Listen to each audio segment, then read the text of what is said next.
With it 5:31 p.m. bringing Pacific people together. It is nearly 10 minutes past 10 o'clock.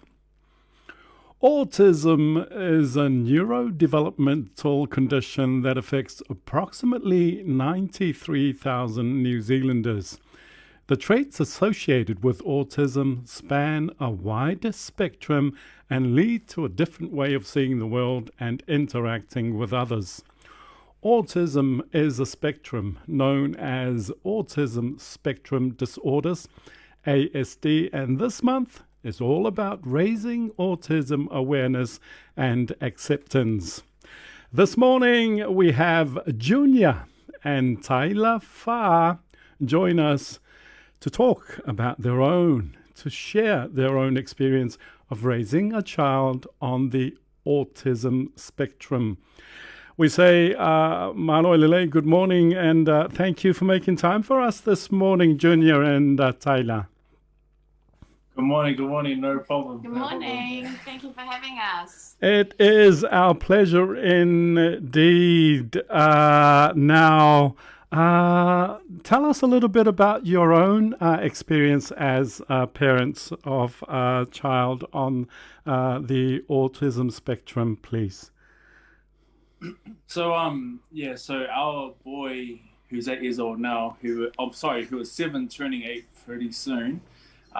He got diagnosed when he was 3. So before that, there were signs that he wasn't really hitting his milestones as a little baby, right? Mm-hmm. And then we got referred to a GP from another doctor who kind of noticed this. And then from there, he got diagnosed with autism spectrum disorder. And it's just been a big learning time for us, really, you know. Yeah. So with him, with our son Ezra, he wasn't really meeting his milestones in his language and his speech. So he was almost 3 and wasn't really like saying anything. He wasn't talking at all, no, yeah. And so the GP noticed that he wasn't really talking, and he's a very calm, quiet boy in general, so we didn't really think much of it at the time. And the GP noticed he wasn't meeting those milestones verbally. So she's the one that referred us to a specialist at the super clinic, and the super clinic then diagnosed him with autism. Yeah, so there has been like stuff with his language, and like, you know, he would always have like a distant look on him as well. He wouldn't seem like he was there in the moment. He was always thinking about something else. Mm-hmm. And then when he got diagnosed, then we just learned about this autism thing, and it just really opened our minds. And then now we like thinking about people that we used to interact with when I was a kid, and when I was in high school as well. And I think that kid was on the spectrum. That's why he wasn't really. It's definitely wasn't as well known back then, even when we were kids, as it is now. There's, like you said, it's 1 in 58 that are getting diagnosed today. So there is a huge chance and probability that you'll know someone that is autistic in your families and your communities. Now, Junior and Tayla, is Ezra the eldest? Yeah. Right. So you had nothing no one else to compare him with. As far as you were concerned as parents, you weren't sure what to expect. But obviously, as things progressed, did other members of the family say anything to you that might have caused you alarm, or were you already aware of the fact that he wasn't developing as usual? Mm-hmm. We weren't really aware too much, but with me, I kind of noticed that with Ezra, he wouldn't really watch people. So that's a big telltale sign if your little baby does have autism, is if they struggle holding eye contact with you. I think that was the first thing that we noticed as babies, because we have a very close nephew that is very close in age with our son. We played a big part in looking after his him. life when that kid was a baby as well. And so we noticed that baby would, like, you know, always, you know, watch the eyes, watch the lips, watch the nose, just as babies do. And then when our baby was born, I kind of noticed that he didn't do that. and so I didn't know what autism was. I just knew that he would learn differently. And in terms of concern from the others, it was more like they were kind of in denial. They were saying that, like, you know, he's almost fine. 3, he's fine, he'll start talking away in no time, blah blah blah. But thank goodness we did get to a GP, and we get to learn about this so that we know how to help our son. Yeah. How relieved were you to find out that it was that he was on the spectrum, in a sense that it allowed you to understand that you could deal with it? Yeah, we were to be honest, for me, it was a shock. I think as a mother, or any parent, I guess, you always worry about your children and their futures and stuff. So although I wasn't surprised that he got his diagnosis, we always knew he was different. It was just a bit of a shock, you know, just worrying about the future, worrying about how he's going to go and what it's going to be like for him. And, you know, you often think way far in the future when you have a typical child. You become a lot more aware and worried for your child if they're on the spectrum or if they have other needs. Now, in terms, sorry, Junior, do go ahead, Junior. So the worry was there, but then there was just a big sigh of relief. Just so that we know how to, like, you know, communicate with our child, because I think that's the biggest frustration with the kids who can't verbally express themselves. They get frustrated because they can't express verbally, and sometimes that expresses and so sometimes they can express that in, like, you know, other ways, and, like, you know, throwing tantrums and, like, you know, whatnot. And so on that part, I was very, very relieved that like, you know, there were things out there to basically help parents help their children. And that makes all the difference. Early intervention is key, and having that support system in place and the whole team around him at kindy, that made a huge difference in his growth from there to now. He's made a huge improvements, huge adjustments. There is a lot of help available, so once that diagnosis is in place, people just kind of swarm around to help you. What does that support look like? So I'm actually a support worker. I go around to different kindergartens before I have my baby, and I work one-on-one with children on the spectrum and different behavioural needs and that. So I have, like, a professional foot in the door, if that makes sense. So were you already doing that, Tayla, before Ezra was born, or have you done that since Ezra? As a result of having my son, I started working in this early what they call an education support worker role 2 years ago, because I had the experience as a parent, and obviously with autism and stuff, they gave me the role pretty much straight away. And so I've been going around and helping out different kids on the spectrum and with different needs. And so there's huge support systems in place. You have an early intervention teacher assigned to you once your child is diagnosed. You have speech therapists, you have occupational therapists, you have all sorts of supports that come and help you at kindy. And then there's a whole nother process once they hit school age as well, with Oars funding and things like that. Wow. And tell us about support from other parents. Are there organizations that you can join? So we've got one of my good friends. So just to give a context of how prevalent autism is in the communities, I've got a group of 7 of us. 3 of us have kids on the spectrum. And so there's another lady, one of my good friends, she created the Tongan Autism Support Group a couple of years ago, and she's been working really hard. Her name's Celestine Komavai, and you can find it on Facebook as well. And she's been working really hard, especially with her Tongan, the Tongan group and people, to raise that awareness and that understanding and support, because, it's prevalent in all races. It's not discriminatory in that fact. So she's working really hard. We work with her as well. And obviously with COVID, we haven't been able to do as much, but hopefully this year we can start opening up and doing more. And also recently, we've just been getting in touch with Autism New Zealand, a non-profit organisation. And we're hoping that Junior will be able to work with him and be an ambassador for them to continue raising that awareness and that profile around autism. Yeah, there's also quite a lot of Facebook pages, just about like parents sharing their experiences with their children, and saying that like our 7-year-old done this today, and it was a big deal for us. So there's like heaps and heaps of like parent autism pages on Facebook. It is everywhere, and so if anyone's like looking for it, I guess just type in autism and groups. Yeah. And it's like social media is a game changer. Social media gives you so much help. Now, in terms of the awareness month, how important is it for the general public to have this awareness of autism?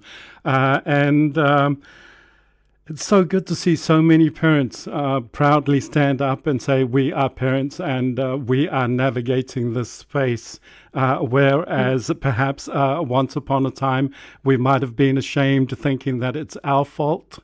How important is it to have this awareness month? Yeah, it's really, really important. I think there is still a lot of misunderstanding around what autism is and what that entails. A lot of people either think that your child's going to be a complete genius and a savant, or they're like completely like disabled in a sense where they won't be able to do anything. There's no middle ground. And for the majority of us, we have, just typical kids that have all different ranging issues. Like you said at your introduction, there's a spectrum of things that they struggle with: thinking, behavior, what else? Social interactions, sensory processing. Those are the main fields of that characterize autism. And so it really is a spectrum. There's a huge range of people and individuals that have different varying needs, and there's no one size fits all. And a lot of people think it's either one or the other. It's a huge range, and I think that's the biggest thing we need to spread awareness about, is that our children are still human, because a lot of people kind of infantilize our kids as well, especially if they're not talking and things. They treat them like they're like not capable of things, but a lot of kids don't.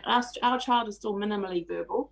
He's just talking, he can say sentences and stuff now, follow instructions, but people just think that because they can't hold a conversation that they don't understand you, or they don't hear you, or they can't comprehend. But that's totally false. They can completely hear you, they totally understand, and they're very aware of what's going on around them. Just because they don't pay attention, they're very aware. In Ezra's case, when out and about in public and when people see him or see you guys together, how would you like us to respond to Ezra as he is?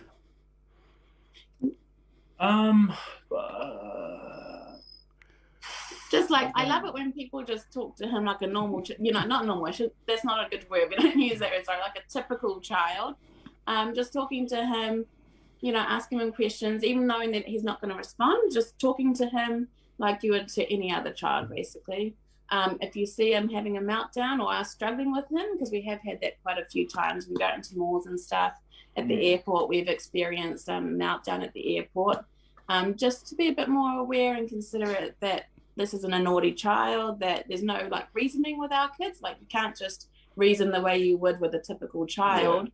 It's once they get fixated on things or have specific ways of doing things, there's no negotiating that. And just to kind of be aware, offer to help, or just mind your business, basically. Don't judge.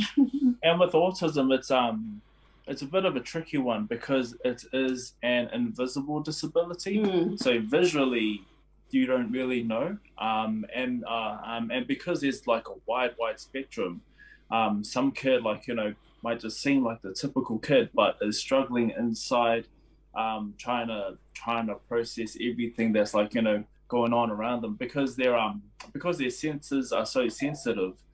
Things that seem like quite normal to us might seem a bit too loud for them.